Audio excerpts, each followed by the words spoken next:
el deporte, digamos, puede ayudar a mejorar nuestro aprendizaje desde el punto de vista de la psicología. A ver, no ayuda solo al aprendizaje. Esta tendencia al scrolling infinito, que el cerebro valora más lo tangible que lo difuso. Luego lo que has dicho, lo de la aversión a la pérdida. Según la teoría de las perspectivas, en inglés Prospect Theory, perder algo genera un impacto emocional mayor que ganar lo equivalente.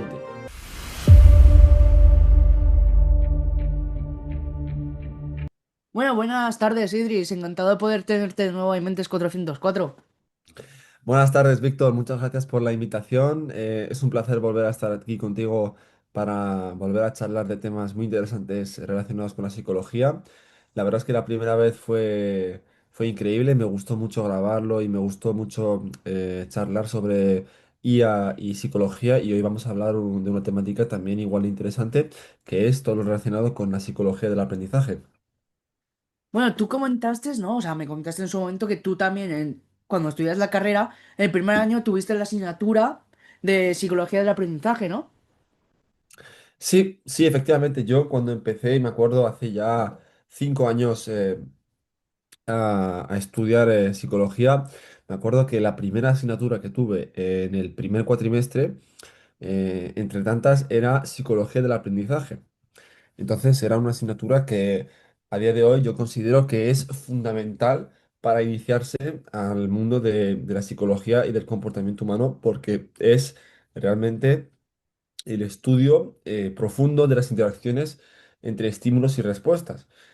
Yo creo que es una asignatura que, además de ser básica, sus conceptos se repiten a lo largo de toda nuestra vida laboral de psicólogos. O sea, yo ahora mismo estoy estudiando el máster y en conceptos que son relativamente complejos, aún están esos conceptos tan fundamentales y básicos de la psicología del aprendizaje. Entonces yo creo que es una asignatura que es fundamental para el inicio del estudio de la psicología. Y dime, ¿tú cómo definirías la psicología del aprendizaje? Bueno, es una buena pregunta, la verdad, y yo la definiría como, digamos, el estudio conceptual de las interacciones que tenemos los humanos con tal de aprender y interiorizar ciertos estímulos para luego nosotros emitir respuestas. Al final nosotros estamos constantemente aprendiendo cosas de la manera que sea y la psicología del aprendizaje se ha dedicado a estudiar los procesos de aprendizaje y los procesos de cómo nosotros aprendemos eh, eh, cosas a lo largo de nuestra vida y cómo respondemos a esos estímulos que nos llegan. Y cuéntame, o sea, ¿por qué el formato de los vídeos cortos de TikTok, Instagram, YouTube Shorts, cómo es que pueden hackear, digamos, ¿no? Hackear tan fácilmente nuestros mecanismos de atención, ¿no? En comparación con un libro o una clase de una hora. Mm. Sí, es verdad que el formato de vídeo corto, como lo puede ser TikTok o YouTube Shorts o los Reels de Instagram, o etcétera, etcétera, pues lo que hacen es que captan nuestra atención con mucha facilidad porque están diseñados para justamente aprovecharse de cómo, de cómo funciona nuestro cerebro humano y cómo nuestros sistemas de recompensa funcionan. Entonces, aquí hay que distinguir una serie de conceptos bastante importantes. En primer lugar, el concepto de recompensa inmediata y de dopamina. Cada vídeo lo que hace es que ofrece una serie de estímulos nuevos en muy pocos segundos. Y esta novedad constante, ¿qué es lo que hace? Que activa lo que llamamos nosotros el sistema dopaminérgico. Y está asociado al placer y a la anticipación, ¿vale? A diferencia de lo que sería un libro, de una clase, donde hay que hacer un esfuerzo sostenido eh, durante un tiempo bastante largo, aquí el esfuerzo de atención se reduce drásticamente, porque hay que solo prestar atención a un estímulo de ciertos segundos. Y además, la recompensa es inmediata. Pero a la hora de leer un libro, prestar atención en una clase, la recompensa es a largo plazo. Entonces, hay una diferencia bastante clara en el tiempo de esfuerzo cognitivo que hay que tener a la hora de prestar atención y también hay una diferencia bastante clara en digamos, el tiempo que se demora la recompensa en llegar. No sé si me explico. Luego también hay un segundo concepto muy importante que es el hecho de que son estímulos muy intensos y muy multisensoriales. Porque al final los YouTube Shorts, los TikToks, etcétera, etcétera, son vídeos con muchos cambios de escena, movimiento, música, etcétera, etcétera. Y esta sobrecarga emocional lo que hace es que mantiene activa múltiples vías atencionales, ¿vale? Al mismo tiempo. Lo que hace que es difícil para el cerebro que se desconecte. Constantemente el cerebro está estimulado, está sobreexcitado, entonces es difícil que nuestro cerebro diga, uff, vamos a tomarnos un respiro y vamos a dejar de ver esto, porque como estamos constantemente invadidos y bombardeados de estímulos que nos digamos, excitan cerebralmente, pues es difícil para nuestro cerebro hacer una pausa, ¿vale? Luego también hay un problema muy grave que quiero señalar, es el problema de la fragmentación de la atención. ¿Qué pasa? Que nosotros al acostumbrarnos a estímulos rápidos y cambiantes, el cerebro lo que hace es que se adapta a ciclos de atención más cortos. En comparación, como lo que dije antes, un libro o una clase requieren una atención sostenida y a largo plazo.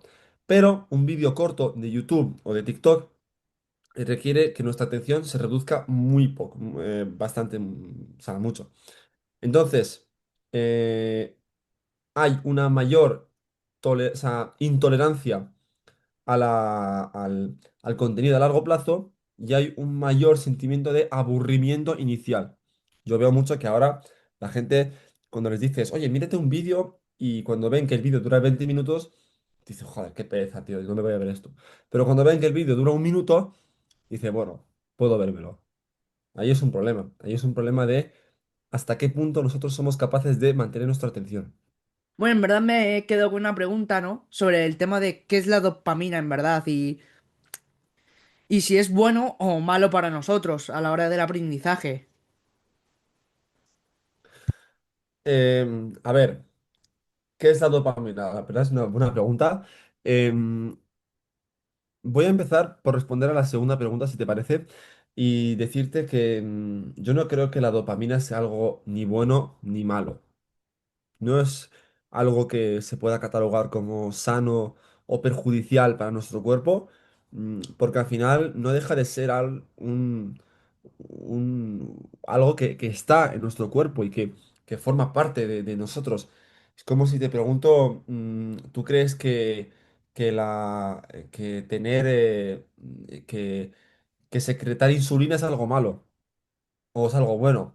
No es algo ni malo ni bueno, es algo que forma parte de nuestro cuerpo, ¿vale? Pero para tener clara la segunda pregunta, hay que primero responder a la primera.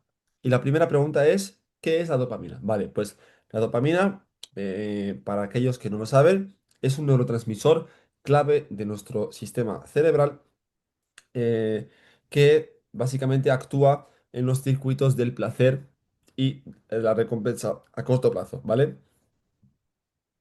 ¿Qué es un neurotransmisor? Un neurotransmisor es un mecanismo de nuestro cerebro que permite que la actividad cerebral se desarrolle correctamente, ¿vale? Entonces, ahora que hemos respondido a la primera pregunta de qué es la dopamina, que es un neurotransmisor asociado al placer y a la recompensa a corto plazo, podemos ahora decir que la dopamina, si la dopamina es algo bueno o malo. No es algo ni bueno ni malo. Lo que pasa es que los vídeos cortos, los contenidos rápidos de redes sociales, han hecho que la dopamina se convierta en algo nocivo para nosotros.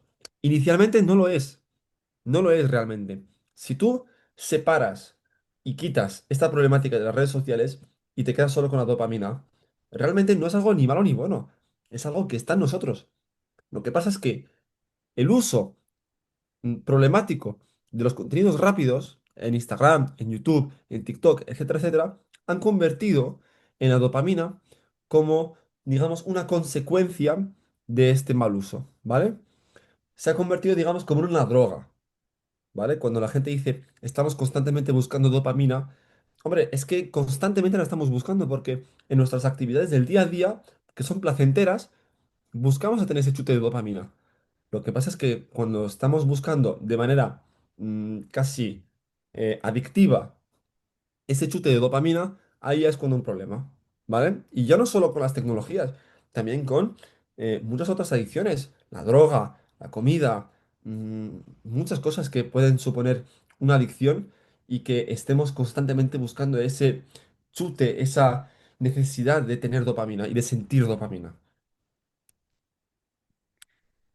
Y digamos, por ejemplo, ¿no? Cuando nosotros practicamos algún deporte que nos guste y tú, digamos, te la pasas bien, ¿no? Obviamente porque te gusta, esa sensación, digamos, también genera dopamina.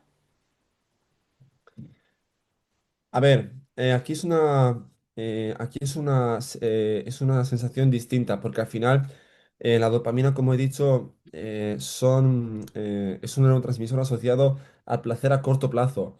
Pero, por ejemplo, el ejercicio físico, además de secretar dopamina, también secreta otras cosas que son la serotonina, que es la hormona del placer a largo plazo, y la oxitocina, que es la hormona del amor, ¿vale? Entonces, en actividades que son, digamos, más sanas, entre comillas, te lo pongo entre comillas porque es un poco ambiguo el definir qué es sano y qué no es sano, y a partir de qué momento puede convertirse en algo que es inicialmente sano, en algo perjudicial. Pues digamos que en actividades que son, como he dicho, sanas, entre comillas, pues pueden, o sea, hay otras hormonas, hay otros neurotransmisores, perdón, que entran en juego. Entonces, el ejercicio físico es un buen factor de liberación de dopamina, pero también es un factor de liberación de otros neurotransmisores y de otras hormonas que permiten un funcionamiento cerebral correcto. Entonces, el punto sería más bien dicho, ¿no? O sea, el deporte, digamos, puede ayudar a mejorar nuestro aprendizaje desde el punto de vista de la psicología. A ver, no ayuda solo al aprendizaje. El deporte es un factor de mejora cognitiva en todos los aspectos que supone la cognición, ¿vale? Si metemos aprendizaje dentro de procesos cognitivos, entonces sí, podemos decir que efectivamente el deporte ayuda a facilitar procesos de aprendizaje. De hecho, yo recomiendo que los jóvenes de hoy en día, con tal de mejorar su rendimiento académico, hagan deporte, porque el ejercicio físico es uno de los mejores factores que hay para la mejora del rendimiento cognitivo, como he dicho antes. Entonces, para responder a la pregunta, ¿hacer deporte mejora nuestro aprendizaje? Si nos basamos en únicamente esa premisa, yo te diría que no. Pero, ¿hacer deporte mejora procesos cognitivos, entre ellos el aprendizaje? Sí. Vale, y volviendo otra vez a lo anterior, ¿no? ¿Qué sucede, ¿no? En nuestro cerebro cuando consumimos estos contenidos cortos. Mm, vale, a ver, cuando nosotros consumimos, a mí me gusta llamarlos microcontenidos rápidos, como pueden ser clips de segundos, carruseles breves, titulares condensados, etcétera, etcétera, no solo cambia lo que nosotros vemos, sino que cómo nosotros procesamos la información y cómo nuestro sistema cognitivo procesa la información, ¿vale? En primer lugar, como he dicho antes, hay un problema de atención fragmentada y cambio constante de foco, ¿vale? Luego, hay que diferenciar entre lo que es el procesamiento superficial y el procesamiento profundo. El procesamiento superficial se basa en el reconocimiento rápido, en el reconocimiento de las ideas claves únicamente y en las emociones, ¿vale? Y luego, el procesamiento profundo es aquel donde se llevan a cabo un análisis, una integración y una comprensión compleja, ¿vale? ¿Qué pasa? Que los microcontenidos lo que hace es que se favorece el procesamiento superficial porque ya no hay tiempo suficiente como para elaborar la información ni conectarla con conocimientos previos, ¿vale? Entonces, ¿qué es lo que pasa? Que cuando estamos más acostumbrados a emplear un procesamiento superficial y no tanto llevar a cabo un procesamiento profundo, lo que hacemos es que entendemos más de qué va la cosa, pero no dominamos una temática precisa, ¿vale? Luego también hay un problema que es grave también y que creo que es importante comentarlo aquí, que es que la memoria de trabajo, o también llamada la memoria a corto plazo, se ve saturada. ¿Y por qué? La memoria de trabajo, que es, como he dicho antes, limitada y temporal, entonces a corto plazo, recibe una serie de estímulos continuos, sin pausas para consolidar. ¿Qué pasa? Que cuando el flujo es excesivo, ¿qué ocurre? Se retienen ideas sueltas, se pierde coherencia global y se dificulta la transferencia a memoria a largo plazo, es decir, la memoria que retiene los contenidos y los conceptos para más tiempo, para que tú te acuerdes de eso incluso un año, 6 meses, a la semana de haberlo visto. Pero ¿qué pasa? Cuando estás constantemente usando la memoria a corto plazo, a lo mejor te lo preguntan dentro de 5 minutos y dices, "Pf, no me acuerdo". Pero si dejas que esa información de memoria a corto plazo se transfiera a la memoria a largo plazo, ahí es cuando tú a lo mejor le preguntas a alguien algo que habrá visto hace una semana y te lo responderá de la mejor manera posible.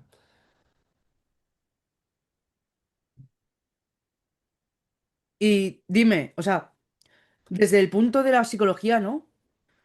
¿Cómo logran estos sistemas, ¿no? Saltarse nuestro pensamiento crítico para mantenerse en un bucle constante de gratificación instantánea?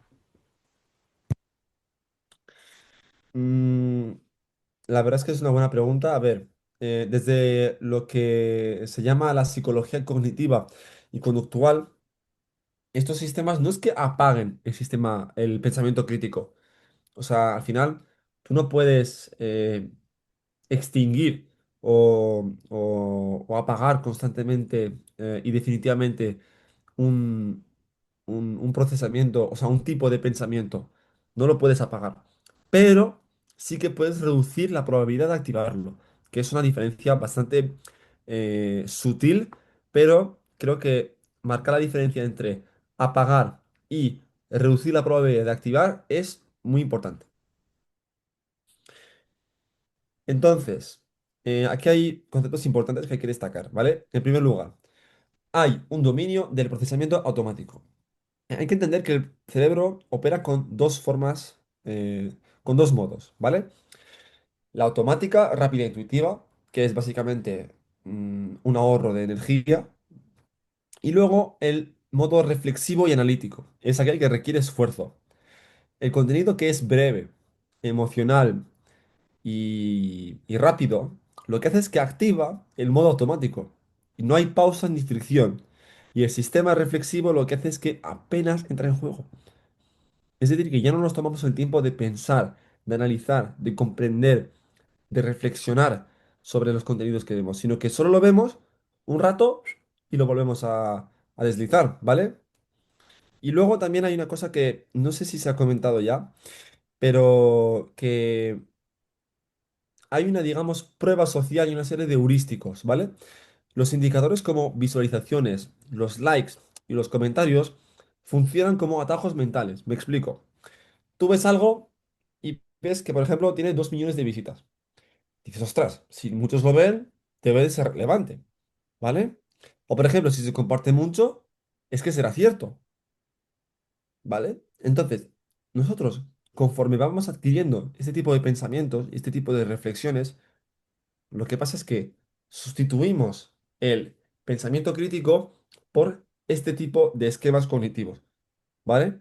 Entonces, a la hora de consumir esos contenidos, hay que primero pausarse y pensar, a ver, lo que estoy viendo, ¿es real o es algo para distorsionarme y crear, digamos, una sensación de conocimiento y un movimiento social?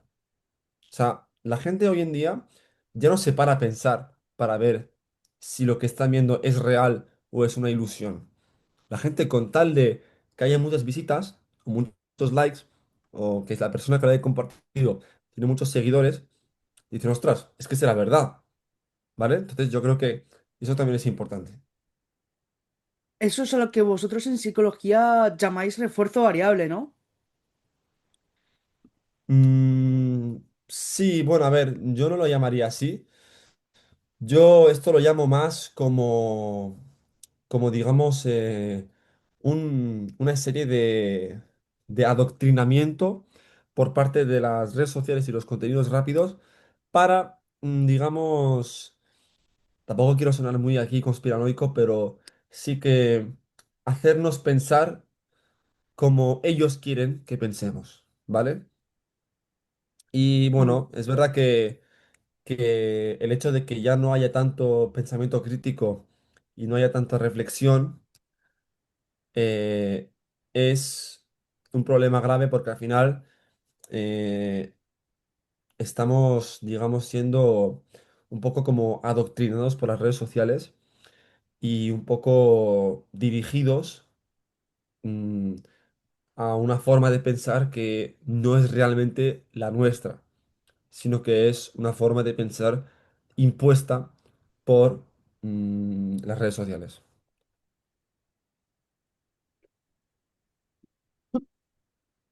Eh, Tú me comentaste sobre el tema este del condicionamiento clásico, ¿no? Sí. ¿Me podrías explicar un poquillo de cómo funciona este tema? O sea, ¿qué es el condicionamiento clásico? Vale, a ver. El condicionamiento clásico es un concepto que viene ya desde hace muchos, muchos años y es un concepto que, como he dicho antes, mm, es de la base de la psicología del aprendizaje, ¿vale? A ver, voy a intentar explicarlo haciendo una comparación con, vale, a ver, nosotros entendemos como desde la psicología cognitiva y conductual que estos sistemas no es que apaguen el pensamiento crítico, pero sí que reducen la probabilidad de activarlo, ¿vale? Lo que hace que favorece respuestas automáticas frente a respuestas, digamos, reflexivas, ¿vale? Aquí hay que entender una serie de conceptos muy importantes. En primer lugar, eh, el dominio del procesamiento automático. Nuestro cerebro, digamos que opera con dos modos. El primer modo es el modo automático, rápido e intuitivo, donde hay un ahorro significativo de energía. Y luego el modo reflexivo y analítico, que es aquel que requiere esfuerzo. El contenido breve, emocional y rápido, lo que activa es el modo automático. ¿Qué pasa? Que no hay pausa, no hay fricción. Y el sistema reflexivo apenas entra en juego. Ya no hay lugar para el pararse, escuchar, analizar, comprender el contenido que nos proponen las redes sociales. Ahora es solo lo veo, lo escucho y fin. Vale. Luego hay un concepto muy importante también que es el refuerzo intermitente y el bucle de recompensa, ¿vale? El patrón de recompensa variable, ¿vale? Es lo que mantiene la conducta de deslizar. Este mecanismo lo que hace es que crea hábitos resistentes a la extinción. Para resumirlo, la expectativa de la próxima recompensa mantiene el bucle. Si yo estoy constantemente viendo un vídeo y me interesa, pues yo genero una expectativa de decir, ostras, si este vídeo me ha gustado, entonces el siguiente me va a gustar aún más. Entonces deslizo. Y luego al siguiente también deslizo, deslizo, deslizo, deslizo. Y así de forma interminable. ¿Vale? Y luego quiero acabar esta argumentación con un concepto también muy importante, que es el hecho de que hay un fenómeno también social en esto de la atención y de la falta de, bueno, de la reducción de pensamiento crítico. Y es que los indicadores como visualizaciones, likes o comentarios funcionan como unos atajos mentales. ¿Qué significa? Si yo veo un vídeo en Instagram y veo que lo han compartido 50.000 personas, que le han dado like 100.000 y que tienen 1 millón de visitas, digo, ostras, si muchas personas la han visto, lo han compartido y además que la persona que tiene la cuenta en Instagram tiene 1 millón de seguidores, es que a lo mejor lo que está diciendo aquí es verdad. Y a lo mejor alguien que sí. Bueno, Idris, desde el punto de la psicología, ¿no? ¿Cómo logran estos sistemas saltarse en nuestro pensamiento crítico para mantenernos en un bucle constante de gratificación instantánea? Es una muy buena pregunta, la verdad. A ver, voy a intentar responderla eh, aquí señalando una serie de ideas que son muy importantes a la hora de responder a esta pregunta. Vale, en primer lugar, hay que entender primero que estos sistemas no es que apaguen constantemente y definitivamente el pensamiento crítico, pero sí que reduce la probabilidad de activarlo. Entonces, lo que hace es que se favorecen respuestas automáticas frente a respuestas que son más reflexivas. Luego, aquí ya es cuando entramos en materia y aquí es cuando expongo las ideas que te he comentado antes. En primer lugar, hay un dominio de lo que se llama el procesamiento automático, ¿vale? Para entenderlo, hay que entender primero que el cerebro opera con dos modos. El primero es el modo automático, rápido e intuitivo, que es el que supone un ahorro significativo de energía. Y luego está el modo reflexivo y analítico, que es aquel donde sí que hay un esfuerzo cognitivo para, digamos, entender de manera más profunda lo que nos proponen los contenidos de las redes sociales. El contenido breve, emocional y rápido lo que hace es que activa el modo automático y el sistema reflexivo apenas entra en juego. O sea que estamos, digamos, más apartando y no dejando entrar en acción ese sistema reflexivo que es más, digamos, que requiere más un esfuerzo sostenido, ¿vale? Eso en primer lugar. Segundo lugar, eh, hay una activación emocional antes que racional, ¿vale? Los estímulos que llevan sorpresa, que llevan humor, que tienen indignación o incluso ternura, lo que hacen es que generan una activación emocional inmediata. Si bien se sabe que la emoción dirige la atención y acelera juicios rápidos, dejando menos espacio para entonces evaluar críticamente el contenido. Para explicarlo de manera más sencilla, si yo, por ejemplo, veo un vídeo de, no sé, contenido político que está más acorde a mis ideas, incluso si esas ideas o si el contenido que me está proponiendo las redes sociales es un contenido que, digamos, de manera objetiva no es un buen mensaje, ¿vale? Eh, nosotros, solo por nuestras emociones y por lo que nos genera ese contenido emocionalmente y por las ideas que nosotros tenemos a nivel político, ya podemos dejar de pensar, o bueno, más bien, de pensar de manera crítica y decir que sí a lo que estamos viendo, ¿vale? Entonces, es el hecho de que la emoción tome el control sobre la reflexión y eso supone un problema, porque ya estamos dejando de distinguir entre lo que es, digamos, lo real y lo que es una ilusión que nos generan los contenidos de redes sociales más bien cortos, ¿vale? Luego, otro concepto muy importante es que la expectativa mantiene el bucle. ¿A qué me refiero? Nosotros cuando estamos scrolleando en Instagram, en YouTube Shorts, en TikTok, etcétera, etcétera, vemos contenidos que nos captan la atención. Entonces, si estamos scrolleando constantemente, por ejemplo, yo imagínate que estoy aquí scrolleando en mi móvil y veo, ostras, un vídeo que me gusta, le voy a dar like. Vale. Y al mismo tiempo que le doy like, estoy pensando, ostras, si este vídeo me ha gustado, imagínate el siguiente. Entonces deslizo. Y me doy cuenta que también el otro me ha gustado. Entonces vuelvo a deslizar. Y así, y así, y así, hasta el infinito. ¿Vale? Entonces, como decía antes, la anticipación y la expectativa es, digamos, el arma número uno para el mantenimiento de estas conductas de deslizar y scrolling infinito. Y ya para finalizar, quiero también subrayar un concepto muy importante que es el hecho de que hay un aspecto social a esto de la extinción, entre comillas, del pensamiento crítico. Y es que cuando tú, por ejemplo, ves un contenido que viene de una cuenta que tiene 1 millón de seguidores, que lo han compartido 50.000 veces, que tiene 50.000 visitas, dices, ostras, es que esta persona a lo mejor tiene razón en lo que dice.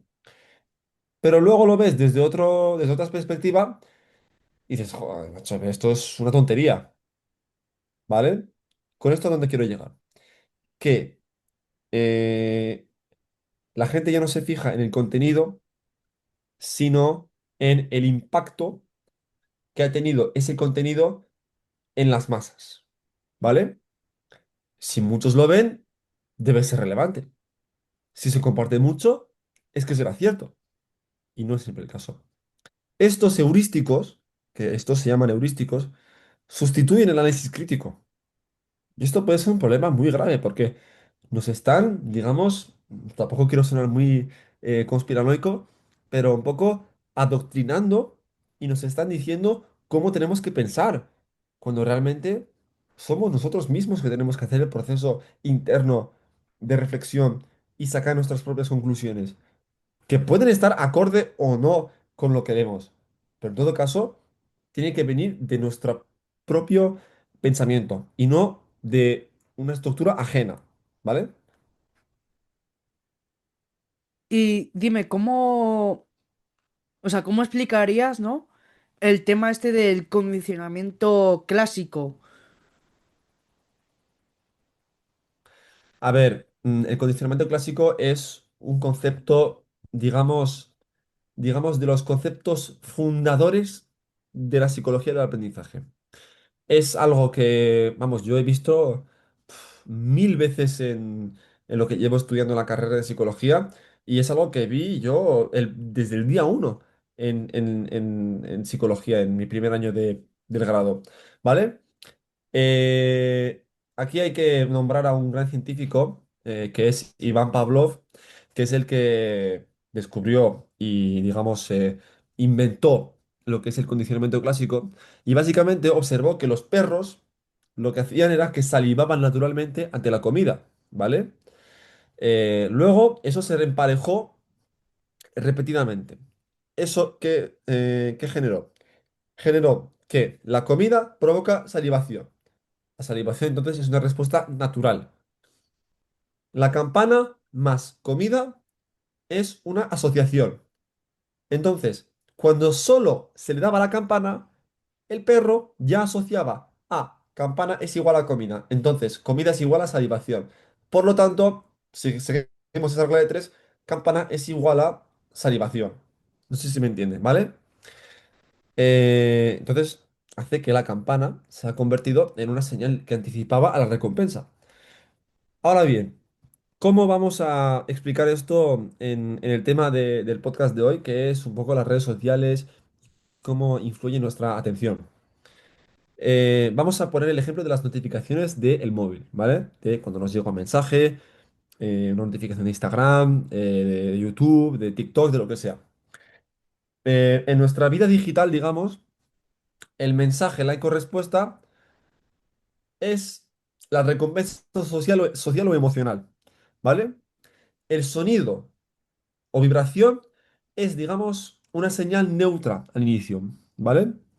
¿Qué pasa? Que cuando se asocia esa señal que inicialmente es neutra, no tiene ningún significado, la asociamos a una recompensa repetida, es cuando convertimos el propio hecho de que mi móvil vibre al hecho de que la vibración se convierta en una recompensa y que por lo tanto, incluso si solo me llega un mensaje que no tiene mucha relevancia, ya el hecho de que el móvil vibre es un pretexto para cogerlo y para empezar el scrolling, etcétera, etcétera. Entonces, es un condicionamiento a través de asociación de estímulos que hacen que algo tan neutro y tan un poco insignificante, entre comillas, como el hecho de que nos vibre el móvil, pasa a ser la razón principal por la que entramos en ese bucle de scrolling y de scrolling infinito.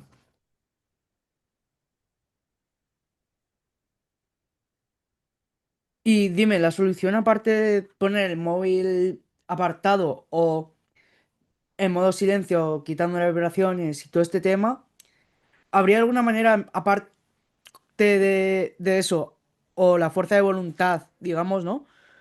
Para evitar ese scrolling infinito? A ver, yo creo que hoy en día, al igual que nos metemos mucho con la tecnología de que no, es que no sirve, es que es muy dañina, es que no sé qué, no sé cuánto, que yo sinceramente yo no entiendo ese discurso porque yo no creo que aquellas personas que hayan inventado estas nuevas tecnologías, como por ejemplo el que ha inventado TikTok, el que inventó Instagram, el que inventó YouTube, el que inventó el formato Shorts, etcétera, etcétera, yo no creo que esta gente lo haya hecho con una intención de dañar y de fastidiar a la sociedad. No, no, no. Yo creo que lo han hecho con la mejor intención del mundo. ¿Qué pasa? Que es el uso irresponsable de estas tecnologías que ha convertido TikTok, Instagram, YouTube Shorts en algo tan demoníaco, ¿vale? Entonces, tal y como he dicho, la tecnología, bien que la hemos criticado, pero también bien que nos puede servir para justamente, vamos a decir, revertir este, esta tendencia al scrolling infinito. Por ejemplo, el hecho de establecerse un tiempo de uso en el móvil. Eso puede ser una gran herramienta, porque al final, fíjate, el arma misma que está generando este scrolling infinito puede ser la herramienta principal que nos recuerde, oye, para, déjalo, ¿vale? ¿Con esto a dónde quiero llegar? Con esto quiero decir que al final aquí me puedo extender con técnicas innombrables para reducir el scrolling. Lo de dejar el móvil en otro sitio cuando, por ejemplo, estamos viendo una película. Lo de ponerse un tiempo de uso para el scrolling en Instagram. Lo de control parental.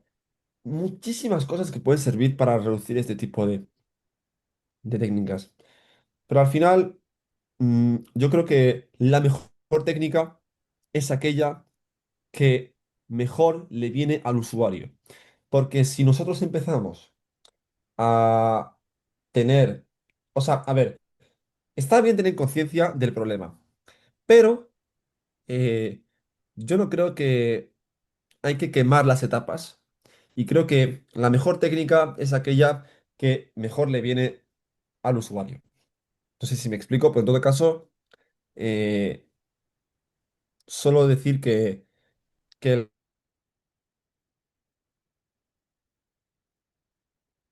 y es algo que con práctica se consigue eliminar. Al igual que se ha instaurado con práctica, se puede eliminar con práctica. Es, Idris, dime, ¿tú conoces la aplicación Duolingo? Sí, sí, la conozco, es bastante famosa, sirve mucho para aprender idiomas y la verdad es que es muy, muy útil, ¿eh? O sea, ya fuera de el aprendizaje que podemos obtener de Duolingo, ¿no? Quería preguntarte el tema este de por qué a una persona que utiliza Duolingo, ¿no? Le podría doler digamos, más perder una racha de 100 días que el hecho de que no esté aprendiendo el inglés o el idioma en sí. Mm, Y también el tema de cómo funciona aquí, ¿no? La aversión a la pérdida. mm. Es una... La verdad es que el ejemplo de Duolingo es... Yo creo que es el mejor ejemplo que se puede poner para un poco poner en situación lo que es la versión a la pérdida y un poco esta sensación de dolor, de, ostras, se me perdió la racha de 100 días, tal. Vale. La racha diaria de Duolingo, como he dicho, es un ejemplo muy bueno de cómo los principios de la psicología motivacional y la economía conductual pueden influir en nuestro comportamiento. A ver, la racha primero se convierte en progreso, o sea, en el a ver, la racha lo que hace es que convierte el progreso en algo visible y acumulativo. ¿A qué me refiero con esto? Una racha no mide cuánto sabes, sino cuánto no has fallado. Cada día lo que hace es que suma continuidad, identidad y compromiso. Por ejemplo, como has dicho, estoy aprendiendo francés. Eso es algo muy abstracto, porque tú puedes aprender francés de mil formas. Tú puedes aprender francés viendo una película o películas, viendo series, de mil formas, yendo a clases, mil formas, ¿vale? Pero si tú dices, llevo 100 días seguidos haciendo ejercicios del Duolingo, eso es algo muy concreto y que se puede medir, porque ya me estás diciendo cuántos días estás haciendo y además qué método estás empleando, ¿vale? Con esto quiero decir que el cerebro valora más lo tangible que lo difuso. Luego lo que has dicho, lo de la aversión a la pérdida. Según la teoría de las perspectivas, en inglés Prospect Theory, perder algo genera un impacto emocional mayor que ganar lo equivalente. Por ejemplo, perder una racha de 100 días se percibe como una pérdida real, un borrado del esfuerzo y una ruptura del compromiso personal. Entonces, cuando nosotros, por X razones, porque no me ha dado tiempo, porque estoy de exámenes, porque no sé qué motivo, no puedo atender a mis obligaciones, que yo no lo considero obligación, pero bueno, obligaciones de Duolingo, y cuando te dicen, has perdido la racha de 100 días, cuidado, dices, ostras, joder, ya se me ha perdido todo, ya no voy a saber hablar francés, ya soy malo, no sé qué, no sé cuánto. Eso es lo que genera esta racha de Duolingo. Y esto es lo que llamamos aversión a la pérdida. Entonces, aunque el conocimiento adquirido sigue ahí, la mente lo que siente es que ha perdido algo valioso, ¿vale? Y luego hay un concepto muy importante que quiero también subrayar, es el hecho de que diferenciar entre progreso emocional y progreso real. El cerebro distingue muy poco entre progreso simbólico, que es el hecho de mantener la racha, o el progreso real, que es dominar el idioma. Mantener la racha lo que produce es una recompensa emocional inmediata, como lo que comentamos antes de la dopamina y tal. Mientras que el dominio del idioma es algo lento y menos visible. Yo puedo ver que tengo una racha de 100 días, pero a lo mejor mañana voy a Francia y me cruzo con una persona que me pide algo y no sabe hablar francés. Y yo pensando, ostras, pero si yo tengo una racha de 100 días, tal, tal, tal. Sí, pero esto es una recompensa muy a corto plazo y diseñada para generarte dopamina. Pero aprender idioma es un concepto más abstracto donde no hay esfuerzos ni resultados, digamos, medibles y tangibles, sino que es un proceso lento y, como he dicho antes, abstracto. ¿Vale? Y dime, ¿qué opinas desde el punto de psicología, ¿no? El tema del refuerzo variable a la hora de aprender algo. Vale, a ver. Primero hay que definir lo que es el refuerzo variable. eh, es uno de los mecanismos más potentes descritos en lo que nosotros conocemos como el condicionamiento operante y explica por qué conductas como, por ejemplo, de que hablamos de redes sociales, hacer scroll o revisar likes se vuelven tan persistentes. En lugar de recibir una recompensa cada vez, esta aparece de forma impredecible. Eso es lo que yo definiría en primera instancia como refuerzo variable. Ejemplos. A veces un post recibe muchos likes. A veces aparece un vídeo muy interesante. Otras veces no pasa nada relevante. El cerebro aprende que la recompensa puede llegar en cualquier momento. Hay un concepto también que es importante, que es el de anticipación dopaminérgica, y es el poder de la incertidumbre. No es la recompensa en sí que más activa el sistema de recompensa, sino la posibilidad impredecible de obtenerla. Y eso es un concepto muy importante y que, vamos, aclara muchísimas otras cosas a la hora de hablar de esto de el scroll y la dopamina y los sistemas de recompensas. La incertidumbre lo que hace es que aumenta la liberación de dopamina, intensifica nuestras expectativas y mantiene nuestra conducta. Lo que decía yo antes de estar en un bucle de scrolling y tal, de no saber lo que me viene. Eso es lo que nos mantiene alerta. Eso es lo que nos mantiene dentro de ese bucle infinito de scrolling. Entonces, eh, por eso seguimos deslizando. Porque la próxima podría ser la buena. Y luego, hay una resistencia a a la extinción. ¿A qué me refiero? Cuando una conducta siempre recibe recompensa, es muy fácil abandonarla si deja de recibirla. ¿Vale? Pero con el refuerzo variable hay otra cosa. Es que estamos acostumbrados a que a veces no haya recompensa, interpretamos la ausencia como todavía no ha llegado y seguimos intentando. ¿Vale?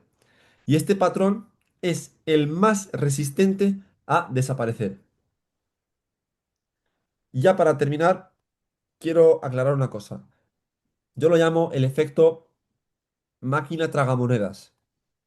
El mismo principio que hace que la gente se enganche a las máquinas tragamonedas, que son la imprevisibilidad, perdón, recompensas ocasionales y ciclos rápidos de intento-resultado, es el mismo principio que hay y que se da a la hora de scrollear y a la hora de consumir contenidos cortos en redes sociales. Cada intento tiene el potencial de recompensa inmediata y esa incertidumbre es lo que genera la liberación de dopamina. Bueno, y ya para cerrar este primer capítulo del episodio, digamos, ¿no? Tengo una duda técnica, ¿no? Eh, ¿Es posible, digamos, la extinción total de un aprendizaje o asociación? ¿O el cerebro, ¿no? Siempre guarda un recuerdo latente que puede reactivarse bajo ciertas condiciones. Por ejemplo, ponte, por ejemplo, yo qué sé, he aprendido algo, pero no me resulta útil, entre comillas, digamos, ¿no? Y digo, no es de mi interés recordar eso para siempre o no es de mi interés acordarme de esto porque siento que me ocupa una parte de mi cerebro. Aunque, o sea, yo no sé qué capacidad tengamos cognitiva o de memoria para recordar X cosas, pero por ejemplo, prefiero, yo qué sé, olvidarme de esto y poder aprender así más mejor esto o adaptarme mejor a esto, lo que sea. Aunque a lo mejor este contenido te sirva para adaptarte a este otro, pero más o menos, digamos que, igual que en el ordenador, que tú eliminas un contenido, se guarda en la papelera de la basura en X tiempo y todo este tema. ¿Es Mm. posible la extinción total? Es una pregunta interesante y voy a intentar responderla yendo por partes y definiendo conceptos, ¿vale? A ver, desde lo que la psicología del aprendizaje nos dice, la extinción no significa borrar una asociación, pero se trata de aprender una nueva. Que el estímulo ya no predice lo que antes anticipaba. Por ejemplo, lo de la salivación, el experimento de Pavlov, el condicionamiento clásico. Cambiar el hecho de que la campana genere salivación a que la campana genere otra respuesta. ¿Vale? Entonces, de aquí se trata de sustituir, no de borrar. ¿Vale? Por eso, la evidencia sugiere que el aprendizaje original no desaparece por completo. O sea, nosotros nunca vamos a dejar de scrollear. No vamos a desaprender de scrollear y volver a aprenderlo, sino que vamos a cambiar la respuesta que nos genera. Eh, ¿Qué es realmente la extinción? Ya lo he dicho, pero vamos a poner un poco un ejemplo. Esta señal ya no predice la recompensa en este contexto. Entonces, no se elimina el aprendizaje previo, se añade uno nuevo que lo inhibe. ¿Vale? Luego, importante, una recuperación espontánea. Una respuesta extinguida, como has dicho, puede reaparecer tras un periodo sin exposición. Por ejemplo, dejas de sentir urgencia por una notificación. Semanas después, uy, reaparece el impulso. Eso indica que la asociación original sigue almacenada, pero que a través de técnicas, digamos que se ha ido sustituyendo poco a poco. Pero eso no está exento de una reaparición, ¿vale? Es como, por ejemplo, es un ejemplo claro el hecho de las drogas. Al final, las personas van a terapia para salir de las adicciones, etcétera, etcétera. Pero eso no está exento del hecho de que puedas recaer en las drogas. Pues aquí lo mismo. Puedes recaer en esos patrones de scrolling, pero se hace todo lo posible para cambiar las respuestas y cambiar esos patrones. No se extinguen, se cambian, se sustituyen, ¿vale? Renovación por cambio de contexto. ¿A qué me refiero? En psicología, el contexto es fundamental para el cambio de muchísimas conductas, ¿vale? Si el contexto cambia, la conducta, al igual que se puede mm, extinguir, pero bueno, ya he dicho que no se extingue, sino que se sustituye, también la conducta puede volver en función del contexto. Por ejemplo, controlas el uso del móvil solo en casa, pero te vas de viaje y uy, reaparece el hábito. Entonces, nosotros hemos controlado esa adicción, digamos, en un contexto determinado, pero no nos hemos expuesto a otros tipos de contextos. ¿Vale? Y luego ya, para finalizar, es importante destacar la reinstauración tras una sola reexposición. Si el estímulo vuelve a asociarse con la recompensa una vez, la respuesta puede recuperarse rápidamente. Y esto explica, como he dicho antes, recaídas en hábitos o conductas adictivas. Entonces, para concluir, la extinción no borra el aprendizaje original. Lo que crea es un nuevo hábito que la inhibe. La asociación previa, o sea, sigue latente y puede reactivarse por el paso del tiempo. Cambios de contexto o reexposición del esfuerzo, al refuerzo, perdón. Pero el cerebro no olvida del todo, sino que prioriza una inhibición flexible sobre un borrado permanente. No sé si me he explicado, pero en todo caso, entender que no se pueden borrar conductas, no podemos eliminar, al igual que has dicho, bueno, borrar de un ordenador. Aquí no se trata de borrar, se trata de cambiar de manera flexible y teniendo en cuenta el contexto. Entiendo. Mm. Pues muchas gracias, pues, por tu tiempo y por haber compartido una vez más con nosotros tus conocimientos. Y pues para la segunda parte de este episodio, bueno, la segunda parte de esta línea, digamos, o trama, ¿no? De la psicología del aprendizaje, te veo el fin de que viene, en verdad. Sí, yo con muchas ganas, la verdad. Me ha gustado mucho esta